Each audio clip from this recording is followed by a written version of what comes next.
কিন্তু খলিলুল্লাহ এমন বন্ধু, যেই বন্ধু আল্লাহকে খুশি করার জন্য কাজ করে।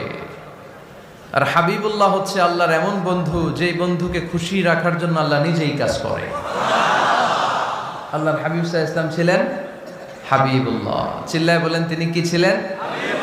হাবিবুল্লাহ। এত মর্যাদা, এত সম্মান, এত স্টেটাস গোটা বিশ্বের দ্বিতীয় কারো আছে?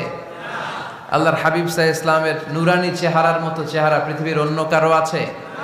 কোন দিক দিয়ে আল্লাহর হাবিবের সাথে কোনো মানুষের কোনো ধরনের কম্প্যারিজন, তুলনা চলতে পারে না। Whether it's the fitness, whether it's the skin colour, whether it's the sound, whether it's the status, is out of any kind of comparison.